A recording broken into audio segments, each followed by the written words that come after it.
Muito boa tarde. Bem-vindos à sessão de lançamento de A Origem dos Dias, do Miguel Dalt. Nós vamos ter aqui uma pequena conversa. Temos aqui ao centro o autor, o Miguel Dalt. Também temos a companhia do Álvaro Coria, que é um dos responsáveis por uma página de Instagram muito interessante chamada Literacidade, juntamente com o Lugero Cardoso. Nós vamos conversar um bocadinho com o autor sobre este livro, mas antes de começarmos a conversa, eu ia pedir ao Álvaro. O Álvaro preparou um texto para esta sessão e vamos ouvi-lo e depois começamos a conversar. Então, boa tarde. Obrigado, Miguel, por este convite. E, Tito, é uma honra estar aqui também contigo neste palco e a falar de um livro do qual eu gostei tanto. Eu preparei aqui um texto de 20 e tal páginas, estou a brincar, é só uma página, não se assustem, está aqui. Eu também começo logo a olhar, quando as pessoas me dizem que têm textos para ler, eu começo logo a olhar para o volume das páginas para ver que também é que vai ser a seca, mas vai ser curta. E eu gosto de... tenho feito algumas apresentações em que começo com um texto escrito, curtinho, e que depois ficamos mais livres para falar, se calhar, do que nos apetecer. Então, o Miguel Dalt é, para mim, entre os escritores e escritoras da novíssima geração da literatura portuguesa, e digo novíssima por ser recente e não por ser jovem. Ele é o melhor entre os melhores. Estou a ser muito sincero, não é por ele ser meu amigo, mas já temos tido a ocasião de falar sobre isso. Tendemos a acreditar que a qualidade literária é altamente subjetiva, que varia consoante os humores dos leitores, de partilhas no TikTok ou de parágrafos nos jornais. Mas não é verdade. Há muito de conciso no que se refere a perceber o caráter literário de uma obra. Eu falo enquanto leitor, enquanto produtor de conteúdos, enquanto escritor, enquanto professor de português, enquanto estudante de literatura, falo nestas dimensões todas. E acho que a literatura acontece quando ultrapassamos a circunstância e chegamos a um território do humano que nos inquieta, de alguma forma. Inquietação que é sobressalto, que é desassossego. Acho que não há literatura quando tudo é morno, quando tudo é tépido. Há literatura quando o escritor não nos conta tudo, quando o escritor nos despe, fazendo com que a nossa própria nudez nos cause estranheza. A boa literatura não faz chorar, não faz rir. A boa literatura dá-nos o território onde explorar essas emoções. O Miguel Dalt não escreve sossegado, parece-me. Imagino-o às voltas com um mundo de inquietude onde há muito de aflição e de urgência. E desse processo nasce a angústia que transparece na sua escrita. A arte está precisamente em fazer com que nós, leitores, sintamos esse afogo com que as personagens lidam diariamente nos seus livros, mas muito particularmente neste, Na Origem dos Dias. Confesso que ao perceber que esta história, A Origem dos Dias, tratava de um escritor alcoólatra com um bloqueio literário e namorado por uma mulher misteriosa, eu temi e tremi um bocado, porque este arquétipo é prato cheio para muitas obras. Será que o Miguel conseguiria trazer algo de novo a esta trupe de personagens que já estão familiares na literatura? Sim, o Miguel, Na Origem dos Dias, conseguiu ir muito, muito, muito, muito além da personagem alucinante do escritor deprimido que não consegue escrever. Trouxe-me o meu Porto decadente dos anos 90, feito de medo, de restos, de vazio, de pânico, mas que é o contraponto exato desta feira de plástico horrorosa em que as sucessivas políticas voltadas para o lucro fácil, para o turista mal de cabine, para o aniquilar de toda e qualquer forma espontânea de cultura, em privilégio do show temático, a votaram. Há de ter havido em 2010 um ponto intermédio entre estes dois tipos de decadência, o anterior e o presente, e que foi triste não termos sabido parar aí no que toca ao Porto, no que toca à minha cidade. Voltando ao livro, ou nunca saindo dele, porque nele a cidade é também uma personagem, esqueci logo os meus receios de que esta fosse mais uma história de um escritor que não consegue escrever. Não é nada disso. É uma viagem pela espuma de dias de aflição, voltas ao mundo em que demoraram muitos anos a escrever ou a maturar, temas universais, fundamentais da humanidade, que nos ancoram, que nos aportam precisamente nesse território preparado para receber emoções, feitas de camadas, feitas à medida da arte. Para mim foi a angústia. Não foi a melancolia, não foi a saudade, não foi a nostalgia, foi a angústia com que eu terminei as últimas páginas deste romance. Com um nó na garganta, que não foi de choro, nada que se parecesse, mas foi com uma pergunta.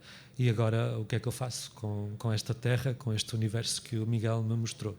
Miguel, eu já li os teus 3 livros e este é o melhor. Obrigado pelos elogios. Vou sair daqui com o ego muito grande, não sei se consigo sair daqui. É merecido, pode ser. E só também agradecer estarem presentes, muito obrigado, é uma honra, e obrigado também a quem está a assistir. Ora, eu não preparei texto nenhum, mas consigo dizer 2 ou 3 coisas que tinha escritas na cabeça. Eu, quando comecei a ler o livro, só para vos dar aqui um enquadramento também para quem não conhece, o Miguel Dalton é um jovem escritor, ainda de acordo com o IRS jovem, ainda tem um ano de juventude pela frente, portanto aproveita, vais-te encher de graveto no próximo ano. E ele escreve uma história que se passa algures entre Fecho de Nomão e o Porto, muito Porto, depois vamos para fora do Porto, e temos um jovem que quer ser escritor, que não está a conseguir escrever nada, lá está, o álcool é a sua boia de salvação, anda atrás de uma mulher que não consegue encontrar. Eu, quando comecei a ler, pensei, isto é um clichê. Não é um clichê, é uma história verídica, porque eu conheço muita gente assim, não só em Portugal como lá fora. É o retrato, eu diria que há quem viva a sofrer de literatura aguda, e é o nosso caso, gostamos muito de livros e intensamente de livros. Depois há quem sofra de literatura crónica, que é o caso do protagonista deste livro, em que tudo para ele é literatura e de repente ele transforma-se uma espécie de um arquétipo de alguns dos grandes escritores que ele admira, o John Fante, o Bukowski, o Hemingway. Romantiza tudo. Sim, é tudo muito forte. E esses personagens existem. Eu trouxe até alguns livrinhos para a gente conversar, porque são curiosos. E este eu comprei no México. E é um livrinho sobre os grandes escritores bêbados colombianos. Chama-se Grandes Borrachos Colombianos e é muito interessante. E aqui temos logo uma primeira amostra deste universo que é o protagonista do romance do Miguel, mas fez-me lembrar também um conjunto de outros livrinhos, também de uma editora mexicana, muito pequenina, chamada La Tumbona, e eles fazem uns livrinhos que podiam estar na estante do protagonista, porque são livros de ensaios de grandes ensaístas mundiais, são contra coisas que nós temos como coisas positivas. Este aqui é um ensaio contra a vida ativa, este aqui é contra a alegria de viver, este aqui eu gosto muito porque é contra o trabalho. E é o meu preferido também. Tem entre muitos dos ensaístas, tem o Seneca, o Nietzsche, o Theodor Adorno, o Samuel Johnson, o Bertrand Russell, tudo gente que não gostava de trabalhar, e trouxe aqui um outro, eu tenho vários, que é contra os poetas. Eles também têm um muito bom, fez muito sucesso, que é contra os filhos. E em que o ensaísta prova por A mais B porque é que os filhos não fazem falta nenhuma. E este personagem vive isto desta maneira muito intensa, é tudo muito à flor da pele, e é antes quebrar que torcer. O que é que te encantou nesse universo, que é muito subterrâneo? Eu conheço muita gente na literatura que vive assim, e vive assim intensamente. O que é que te interessou e o que é que te atraiu nesse escritor maldito, que anda aos caídos, sem dinheiro e à procura do futuro, no fundo, uma garrafa de whisky? Portanto, acho que são personagens que eu gosto sempre de explorar, este tipo de personagens com estes conflitos, e quando consigo misturá-las com a literatura, junto aqui 2 paixões, que é analisar porque é que as pessoas são assim, o que é que as move, ou neste caso quase que as estagna também, não é? Porque ele move um bocadinho esses ensaios, ele move-se contra a vida ativa, ele move-se contra a felicidade, não é? A personagem, ele gosta de viver na tristeza porque é o que conhece. Eu acho que como escritor isso é muito interessante de explorar, de entender, porque acho que é também para isso que a literatura serve, para entendermos certas coisas, para dar ao leitor uma maneira também de pensar sobre esses temas. E para mim o Tomás foi uma personagem que surgiu há muito tempo na minha cabeça. Eu demorei muitos anos a escrever este livro e demorei a conhecê-lo, demorei a entendê-lo, demorei a perceber o que é que o movia, porque ele no fundo, cá está, ele sente-se bem nessa tristeza, e isso para mim é muito interessante, e sente-se bem nessa solidão, e depois procura, cá está, nesses vícios, procura algo que ele não sabe o que é, procura no álcool, procura quando se fecha naquele apartamento a escrever, procura também na literatura recriar alguma coisa, recriar uma infância, encontrar algo, e depois também nas mulheres também o faz, e é essa errância que o move. não só uma errância geográfica, mas uma errância emocional em muitos aspectos. Há uma regra para jovens escritores que se utiliza sempre, que é: escreve sobre aquilo que tu conheces. O que é que não está a correr bem na tua vida? Olha que ele foi pai recentemente. A minha vida é muito diferente da de Tomás, mas claro que a parte os meus livros nasceram, não é, de muitas páginas deitadas ao lixo. Portanto, eu consigo sentir aquela angústia que o Tomás sente, consigo senti-la porque acho que eu, como escritor, senti, outros escritores terão sentido também, porque acho que um livro não nasce num dia, nós não acordamos um dia e temos um livro na máquina de escrever, no caso do Tomás, ou no computador, no caso mais no mundo de hoje. Isso não acontece. Isso aí é que é o romântico. Isso não acontece. O livro é fruto de muito trabalho. Os meus livros nascem de muitas páginas deitadas ao lixo. Eu demorei muito tempo a escrever este livro. Este livro teve muitas páginas deitadas ao lixo que eu achava que não tinha qualidade. Demorei a trazê-lo para a minha editora e só o trouxe quando achei que estava pronto. E o Tomás o que faz também é um bocadinho isso, está à procura de criar a sua voz, de perceber o que é que quer escrever, porque ele também diz, a dada altura, que não sabe bem o que é que está a escrever. Ele está a escrever porque, fazendo aqui um bocadinho de spoiler, foi o que o avô também lhe trouxe na sua infância. O avô é uma parte muito feliz da infância dele. Ele quer quase recriar ali a vida que tinha com o avô, a memória do avô, e ele escreve, mas ele não sabe bem o que é que está a fazer e parte nessa errância e depois encontra ou não, mas não tenho... pronto, eu consigo compreender a página em branco, mas o resto é muito ficcionado e muito baseado... Eu adoro escritores malditos, esses escritores que chamamos malditos, o Hemingway e o Bukowski. Adoro ler sobre a vida deles. E cá está, que é tudo muito romântico hoje em dia, porque nós pensarmos nesses escritores, eles hoje parece muito romântico vermos a 50 anos de distância o que eles fizeram, mas alguns tiveram vidas miseráveis. O Bukowski, quando até aos 60 anos trabalhava nos Correios, ou um bocadinho antes, ele não era feliz, ele odiava aquela vida, ele bebia todos os dias. Hoje parece muito romântico como ele conseguiu chegar à escrita, como conseguiu tornar-se depois um escritor muito conhecido até hoje. Mas cá está, acho que o processo, há poucos livros que falam deste processo e eu também tentei trazer aqui um bocadinho para as páginas do livro esta infelicidade que existe também à volta da escrita. Nem tudo são estarmos aqui presentes a falar de lançamentos.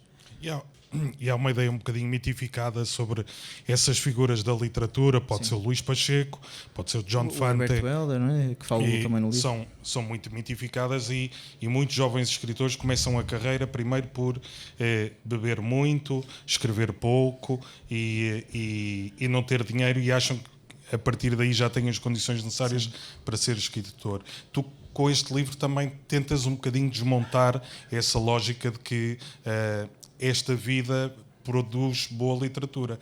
Não produz. Acho que no geral não produz boa literatura. Haverá casos que sim, há sempre exceções, não é? Mas no geral não. Porque para mim os livros nascem de muito trabalho e acredito que também falo por ti, Álvaro, não é? Eu sei que trabalhas muito e os livros nascem de muito trabalho. E nunca ouviste a beber. A primeira vez que vês não esqueces. Portanto, os livros nascem de mesmo muito trabalho, não nascem de... Cá está, escrever bêbado... Por exemplo, escrever bêbado sem erros gramaticais deve ser difícil, não é?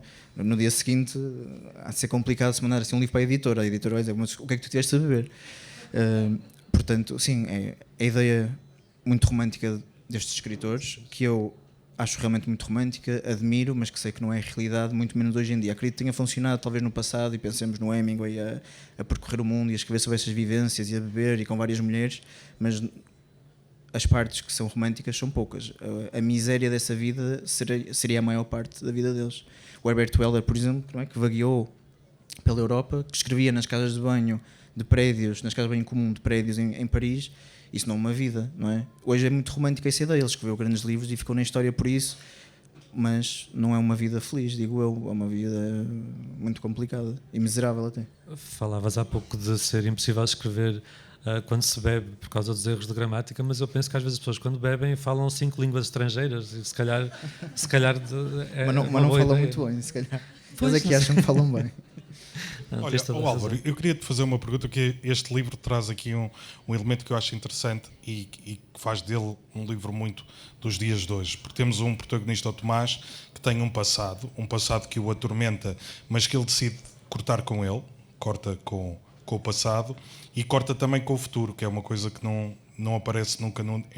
Para ele o que conta é o presente. É um livro só sobre o presente. Claro que ninguém vive só no presente, o passado está sistematicamente a entrar pelas frinchas, mas não achaste interessante este sufoco de ser só presente? Nunca há uma perspectiva do que é que aí vem, o que é que ele quer fazer, por onde é que ele caminha, um objetivo. Isso nunca está presente no universo dele. Sim, e foi em grande parte isso que me angustiou muito com esta leitura. Angustiar no bom sentido. Não é que eu tenha acabado desolado e com vontade de nunca mais ler nada na vida, mas é uma angústia que nos faz sentir vivos. Foi precisamente isso como tu dizes, de eu perceber que para ele os dias eram simplesmente repetições do dia anterior, sem qualquer tipo de responsabilidade, sem qualquer tipo de...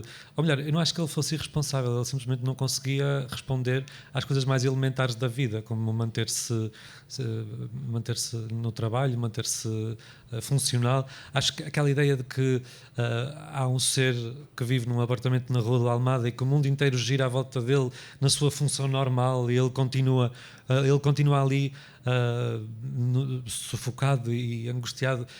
Isso é muito interessante e acho que o trataste de uma forma genial.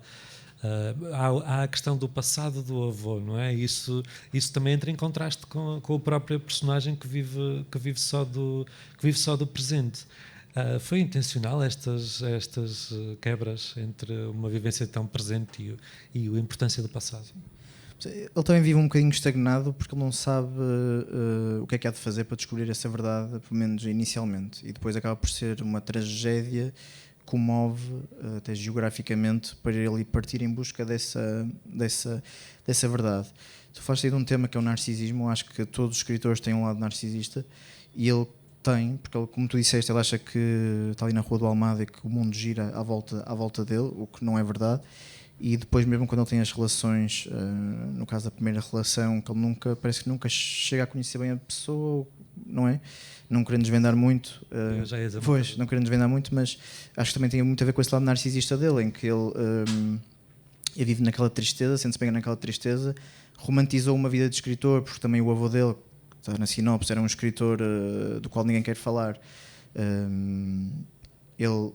O avô contou-lhe coisas, ele romantizou muitas coisas, porque o avô é de uma geração de escritores que está diferente, essa geração do Hemingway, etc. E ele está ali parado à espera de alguma coisa e depois até uma tragédia que o faz mover-se geograficamente. Sim, acho que aqui o livro, para mim, partimos de um porto muito cinzento e partimos sempre um bocadinho à procura da luz. Acho que o livro acaba com mais luz, até geograficamente. E é um bocadinho isso que eu queria também explorar, essa parte. Mas não vou desvendar muito mais, acho que é difícil. Eu sou adepto de livros em que a atmosfera pesa sobre as pessoas. Sim. Olha, há uma coisa que tu disseste, eu acho curiosa, disseste que o lado narcísico dos escritores, para mim os escritores só têm dois motivos pelos quais são por norma narcísicos, que é por tudo e por nada. É característico, só quem conhece gente que é capaz de dedicar 1, 2, 3 anos a estar a escrever um universo que só existe na cabeça dele, tem que ser narcísico e acaba por ser narcísico. Mas uma coisa que eu achei muito curiosa e que se calhar talvez o Álvaro não tenha também tão presente isso. Tu escreves sobre uma fase no Porto dos anos 90 que tu não conheceste porque nasceste nessa década, no início dessa década. Nessa altura tinha 8 anos, em 98, sim. Pronto. E é uma altura do Porto que, olhando para os dias de hoje, parecem planetas diferentes. Naquela altura não havia senhoras inglesas com trolleys a descer as ruas aos magotes. Sim. Era uma cidade abandonada, completamente vazia. Sim, decadente, não é? Passar no Porto às 8 da noite no inverno era preciso ter coragem, porque era possível fazer aquelas ruas todas e não ver uma alminha uma alminha na rua. Interessou-te também ir rebuscar esse lado que também é um bocado mitificado no Porto, de um Porto escuro, Porto underground, mesmo de música e tudo mais. É um Porto mais negro. Tu quiseste ir rebuscá-lo? Sim. Eu tinha, por exemplo, quando o livro começa em 98, realmente eu tinha 8 anos, não me lembro propriamente desse Porto como lembraria se fosse há 10 anos atrás, mas tenho essas ideias e acho que até o que fica até é muito isso, é o cinzento, abaixo era visto como um lugar longínquo também, porque cá está, era muito deserto, tinha o seu perigo, as casas, cá está uma população também mais envelhecida, as casas algumas já estavam a ficar muito degradadas e eu quis trazer isso, quis trazer o Porto, eu sou do Porto e por mim tinha sempre o Porto nos meus livros todos, porque acho que também falta um bocadinho isso na nossa literatura, passa-se tudo muito em Lisboa e queria trazer isso para os livros, falar um bocadinho desse Porto, porque também é um Porto muito mágico, não é? Acho que se calhar daqui a 30, 40 anos vão falar deste Porto que estamos a viver agora como um Porto muito mágico. Acho que é sempre uma ideia muito romântica que o tempo cria, não é? O tempo muda a memória, altera a memória, a verdade é essa, mas queria falar desse Porto, sim, que me lembro da minha infância também como algo cá está longínquo e negro e sorumbático também. E de alfarrabistas. Sim, assim uma vida noturna esquisita, sombria, em que ele entra num apartamento, a dada altura entra num apartamento e está lá e ninguém sabe bem quem são as pessoas, nem ele próprio sabe o que está ali a fazer. Acho que era muito assim.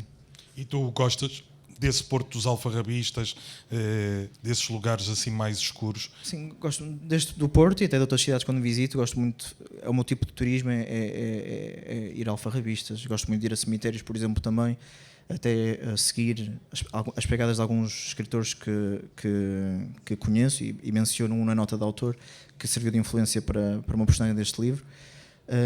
E do Porto gosto, é um Porto que vai desaparecendo aos poucos, sem dúvida, ultimamente, como até estávamos a falar antes desta apresentação, eu e o Álvaro, que é um Porto que perdemos a FNAC da Santa Catarina, por exemplo, e aos poucos vamos perdendo um bocadinho de identidade, mas pronto, cria-se outra, se calhar não é a que nós gostávamos. Ficamos cá nós. Sim. E eu acho interessante, as cidades vão mudando, como nós também somos pessoas diferentes, sim. A todo instante vamos nos reinventando. Eu, a dada altura, quase que apostava que aquele alfarrabista que tu falas do seu Cerejeira podia ser ali o Chaminé da Mota na Rua das Flores, uma coisa desse tipo. Tu foste beber um bocadinho também essa, porque os alfarrabistas têm ali um ar quase também de solidão, são sítios também pouca gente, geralmente muito antigos. Sim. Foi isso que tu quiseste ir resgatar. O Sr. Cerejeira bebe muito de vários alfarrabistas que conheci ao longo da minha vida e dos que visitei, claro, mesmo está o céu, o teto parecido com o de uma igreja, porque são sempre assim também edifícios um bocadinho degradados, mas históricos.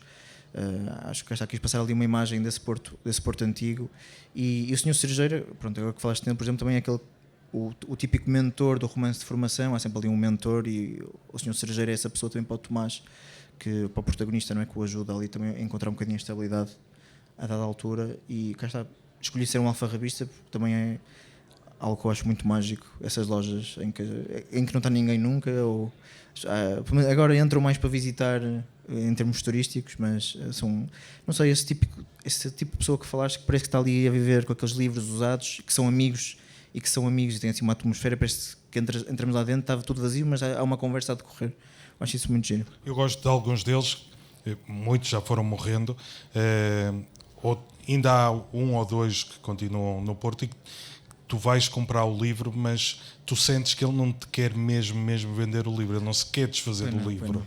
E aquilo é uma luta, tu tens que ganhar confiança para ele te vender aquele livro. Eu acho isso também muito interessante. Daí, por exemplo, quando eles se conhecem, até há uma conversa entre eles, não é o entrar, pega no livro e sai, há uma conversa, porque é sempre assim, não é? É sempre assim que eu também, que me acontece quando vou a um alfarrabista. O teu romance anterior é um thriller. Este aqui também tem a sua cota de mistério. É algo que para ti é interessante ter esse lado de... Acaba por ser também de thriller, porque temos ali uma investigação literária. Uma personagem que aparece, desaparece e depois há que perceber o que é feito dela. Isso estimula-te também na escrita criares essa dúvida, essa inquietação no leitor e ir gerindo a informação ao longo do romance. Sim, e colar o leitor, ou tentar pelo menos colar o leitor às páginas e querer que eles queiram descobrir também o que aconteceu e ao mesmo tempo que investiguem com a personagem, que acompanhem nessa demanda. Isso atrai-me bastante. Eu gosto, cá está, o thriller que eu escrevi acaba por ser muito focado na investigação. Este é diferente, há aqui uma parte da personagem mais profunda que no thriller, não é? Mas gosto muito dessa parte do tentar colar o leitor às páginas. Também tenho isso no meu primeiro livro. E sim, é uma investigação literária, uma investigação à memória, também aqui o confronto da memória coletiva com a memória individual, que eu acho muito interessante. Mas também, por exemplo, como leitor, é o que me apaixona neste tipo de livros também é ficar colado às páginas, não só à escrita, não só à personagem, mas também haver um certo mistério, algo para desvendar. Que também havia no primeiro livro. Sim. Mas achas que de certa forma este livro, o terceiro, se relaciona mais com o teu primeiro livro? Sim, é uma espécie de um contínuo em termos em termos literários, em termos do que tu queres fazer na literatura e pronto, é dentro deste género que te queres mover?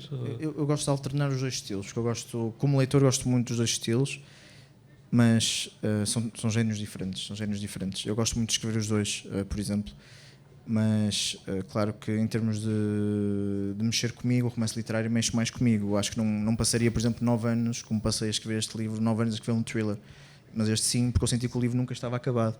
E o thriller é diferente, não é? O thriller vive mais de factos, não tanto do que está nas entrelinhas. Para mim é muito difícil, por exemplo, perceber quando estou a escrever o livro, estou a editá-lo, se o que está nas entrelinhas está realmente nas entrelinhas ou só está na minha cabeça. Por exemplo, se o leitor vai perceber, se não vai perceber, se vou desafiar também o leitor nisso, se não. E acho que a opção que fizeste em relação ao primeiro livro, em relação a este terceiro, foste muito contra o expectável, ou seja, no primeiro livro tiveste uma solução final que eu pronto, não vou dizer qual é, mas que não passou tanto pelo equilíbrio para o lado do realismo, não é? E neste, se calhar esperávamos que houvesse uma personagem, pronto, à semelhança do primeiro, que não fosse tão literal, mas isso não acontece. Foi propositado, foi algo que pensaste para não ir ao encontro do que esperávamos de ti. Lembro-me do Gonçalves falar uma vez a respeito da Revolução.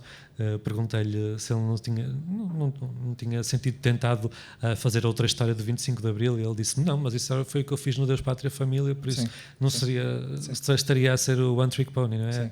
E tu fizeste mais ou menos a mesma corte. É verdade, mas agora que estou a pensar nisso, não foi propositado, mas eu pensei muito no final e pensei muito, eu percebi os dois finais que estás a falar e pensei muito qual é que iria escolher, mas este passado, nós dizemos sempre como escritores, é aquele clichê de dizer que as personagens falam connosco e de facto falam. Eu quando escrevo os meus livros eu leio, releio muito, edito muito e acrescento camadas porque sinto a cada leitura que as personagens estão a falar mais comigo.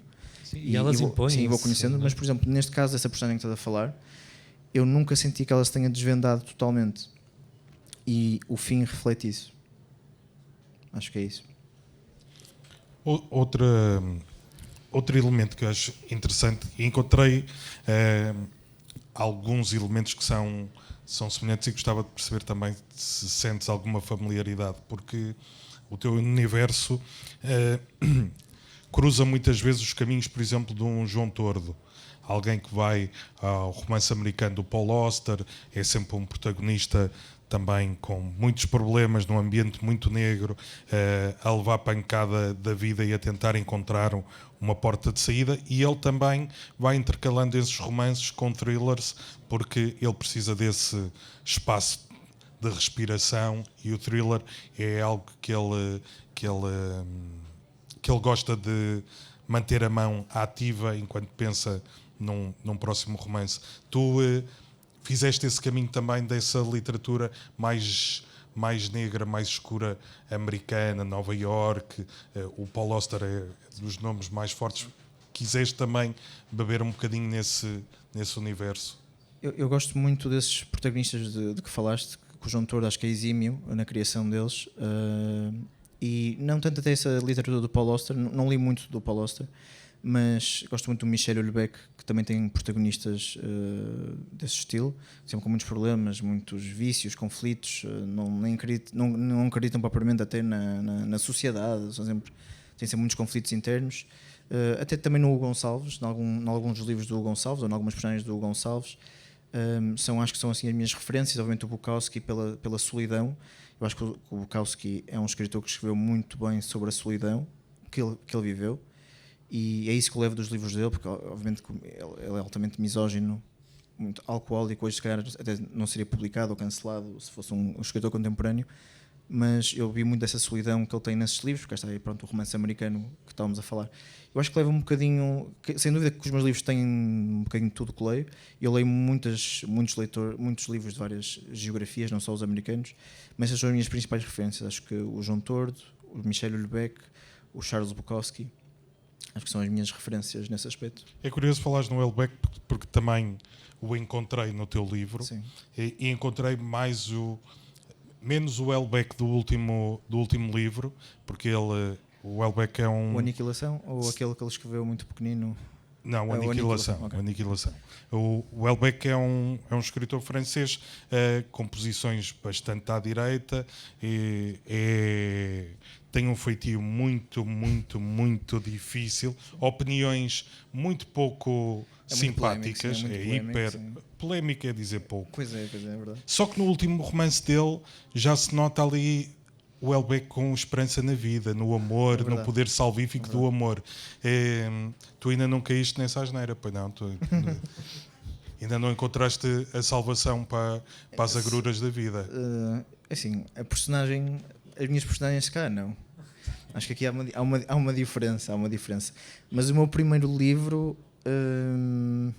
eu acho que, não sei se concordas, Álvaro, mas eu acho que tem menos felicidade do que este. Não sei, no fim também, porque não quero desvendar muito do fim de nenhum, mas acho que aqui acaba por haver uma certa luz e no outro acho que não. Sim, nesse sentido sim, mas a Portanto, própria justificação... estou a fazer o caminho. A própria justificação que tu dás para a origem dos dias, no final, pronto, aponta para aí. Deixa-me só fazer-te uma pergunta, isso eu podia-te fazer depois quando estivéssemos a tomar café, mas estou com curiosidade agora. Tu ao escrever tens muitas reticências a escrever alguma... Estás muito preocupado com coisas que atualmente nos possam cancelar como escritores? Ou escreves? Não, sinceramente não. Sim.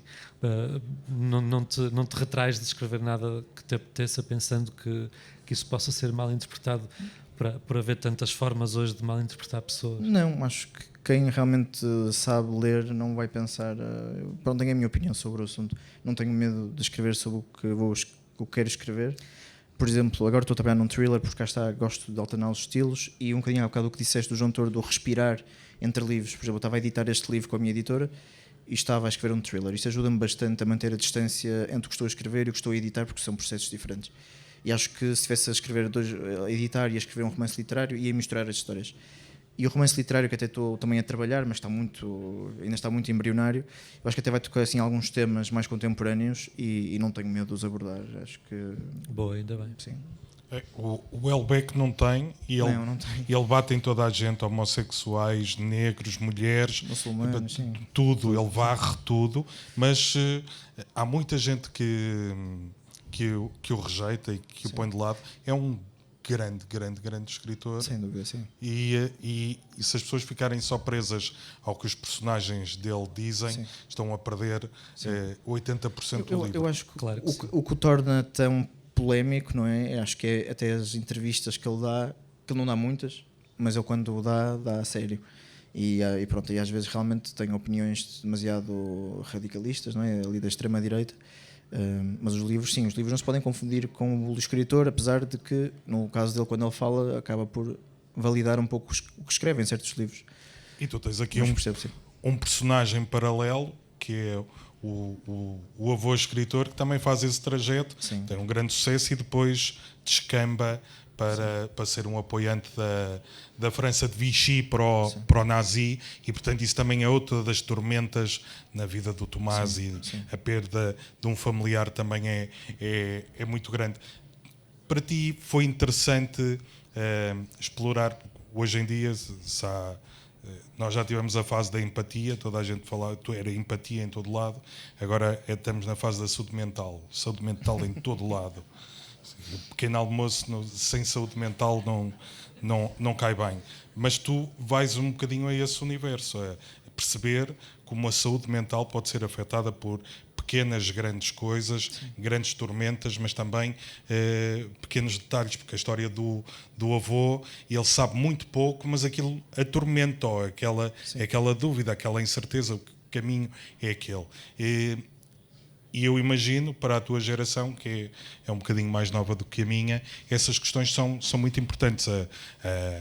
Num mundo tão rápido, manter a sanidade é difícil e daí que a saúde mental seja importante. Para ti também foi importante falar sobre isso, sobre o que faz a solidão, o que faz não ter objetivos, sim, o que faz viver, como dizia o Alexandre O'Neill, viver cotidianamente.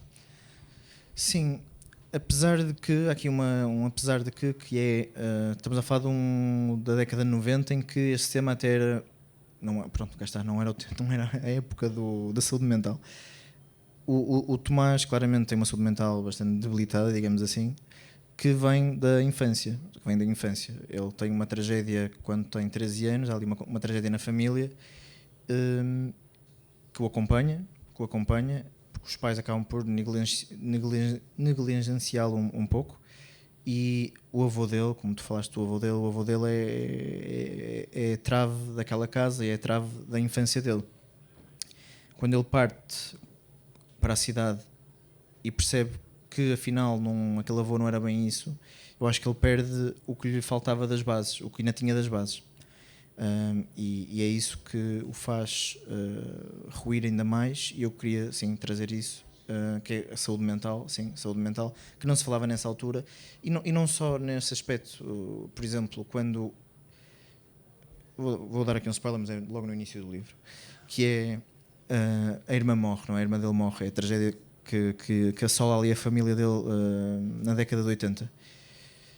Perdi-me no que ia dizer. Estavas a falar de saúde mental? Sim, saúde mental.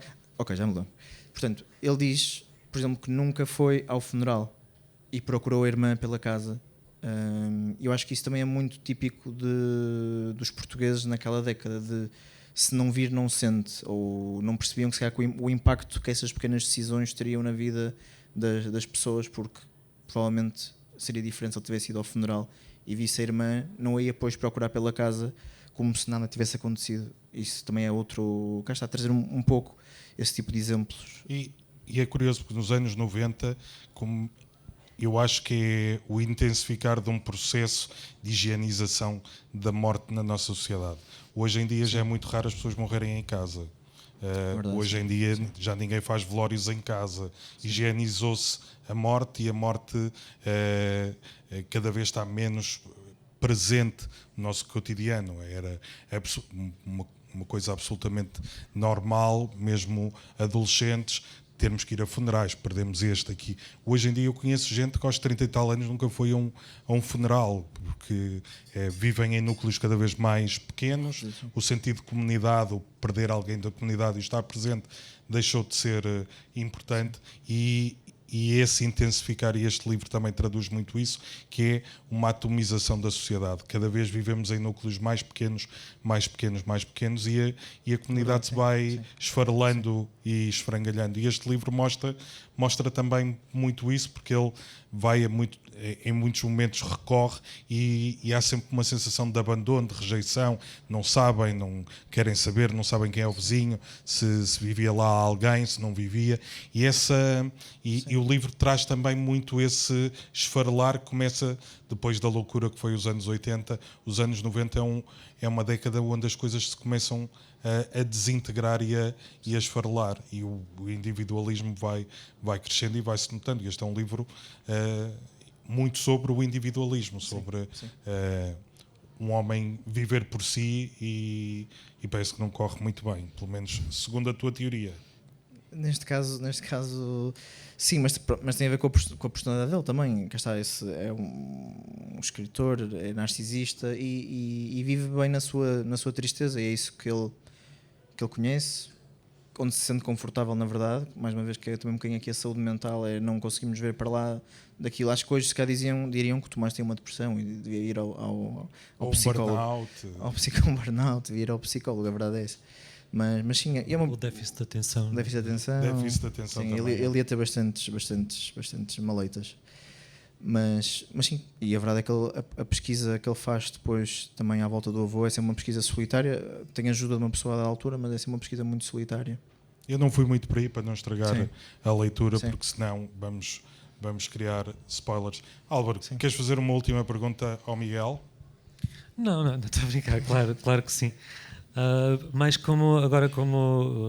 voltando ao mundo real, não tanto o mundo do livro, o que é que tu esperas na recepção deste teu terceiro romance? Sentes que já estás bem instalado como escritor? Já te consideras um escritor? Eu tenho muita dificuldade nisso em relação a mim. E também saber um bocadinho como é que tu olhas para a literatura que por cá fazemos. E também, vivendo tu fora de Portugal, se isso te permite ter assim mais uma perspectiva do que nós que vivemos cá e que estamos tão sempre a viver isto. Portanto, por onde começar? Acho que, começando pelo que me disseste agora no fim, acho que o facto de viver fora me permite ter uma distância que neste momento preciso para escrever. Para mim é importante ter momentos mais recatados. A verdade é que eu estou agora aqui 6 semanas em Portugal e não tenho tido muito tempo para escrever, porque a verdade é que não se proporciona, e estou desconcentrado, obviamente, com a publicação, e tu sabes que eu gosto de escrever todos os dias e trabalhar todos os dias um pouco no que estou a fazer. Portanto, aqui, obviamente que se vivesse em Portugal faria de outra maneira, mas aqui a distância geográfica ajuda-me também. E o facto de viver no Luxemburgo, também já falámos disto, há uma grande comunidade de portugueses e acabo por ter um contacto com leitores na mesma. Já estiveste no Luxemburgo a apresentar o teu livro, apresentei o teu livro, aliás. E a FNAC Luxemburgo tem uma secção portuguesa Sim, incrível. portanto, acaba por ser quase uma cidade portuguesa, na verdade, e consigo ultrapassar essa distância, mas ao mesmo tempo permite-me concentrar mais no que estou a fazer. Gosto de escrever todos os dias, gosto de estar sempre a preparar alguma coisa, não gosto de trabalhar com prazos, isso assusta-me, porque acho que a literatura não é algo datado, que temos de, ok, até aquele dia que tenho que escrever um livro. Acho que este demorou muitos anos, e se eu tivesse publicado há 5 anos atrás, se calhar não tinha tido sucesso nenhum, e se calhar não vai ter, não faço ideia, mas percebes o que eu quero dizer. Mas sim, acho que é o terceiro livro, sinto que tenho cada vez mais leitores, os leitores gostam dos livros, e tenho também o meu registro, e gostava de continuar a seguir também neste caminho de thriller, romance literário, pelo menos para já. Sim, acho que tens bem claro o teu posicionamento. Sim. E nisto, do que pouco que eu já percebi, posicionamento é tudo. Sim, também, sim, é verdade. Olha, Miguel, foi um prazer conversar contigo. Obrigado. Tu vais estar disponível para autógrafos, e eu quero te dizer, ainda bem que estás a viver no Luxemburgo, porque tu a viveres as dificuldades que nós imaginamos que sejam viver no Luxemburgo. Escreves livros assim, se viesses para Portugal tu não duravas cá 15 dias a viver, penduravas-te num poste num instante. Se no Luxemburgo o que te dá para escrever são histórias assim tão difíceis e tão negras, pá, não te mudes para Portugal, tu desgraças a tua vida. É verdade, eu já estes dias aqui no trânsito já estou depois ficas como nós. Deixa de estar no Luxemburgo, sítio onde o salário mínimo é o equivalente ao salário de um CEO em Portugal, e portanto, se continua a trabalhar bem no Luxemburgo. Eu já estive a falar com a agência que faz a promoção da língua no Luxemburgo, e eles têm uma plataforma, e é incrível a quantidade de escritores portugueses ou luso-descendentes que existem no Luxemburgo e na Suíça também. Sim, e que em Portugal as pessoas não fazem a mais pálida ideia. E é uma pena, nós continuamos com esta relação difícil com a nossa imigração, continuamos a olhar para os nossos imigrantes com um misto entre a vergonha e o desdém. E isso é mau, porque nós temos gente a escrever por esse mundo fora e coisas interessantes, como tu, mas haverá muitos outros, e continuamos a olhar para os nossos imigrantes com vergonha. Daí que não seja estranho que, se nós olhamos para os nossos imigrantes com vergonha, olhar para os imigrantes dos outros países já nem é vergonha que nós falamos, e isso quer dizer muito sobre nós enquanto sociedade. E, portanto, olha, felicidades, belíssimo livro. Ficamos à espera do quarto, que é um thriller, certo? Em princípio será um thriller, sim, mas eu, cá está, não faço promessas, gosto de trabalhar ao meu ritmo. Compreendo perfeitamente. Tenho o compromisso de só publicar o que eu acho que é realmente bom, não tenho pressa nenhuma em publicar. Até publiquei um livro por ano recentemente, últimos 3 anos publiquei um livro por ano, mas acabou por calhar, porque este livro comecei a escrever a 9 e calhou ser agora, porque foi quando eu senti que estava acabado. Portanto, o meu compromisso é escrever o que eu sinto que é bom, porque não tenho pressa em publicar, não se vive dos livros em Portugal, ou muito dificilmente. Portanto, acho que a pressa é má inimiga da perfeição. Olha, felicidades, e ficamos à espera. Obrigado, então do teu próximo thriller. Obrigado, Álvaro, também. Obrigado. Foi um Muito prazer. obrigado Obrigado a todos vós, e Obrigado. vamos ter autógrafos agora.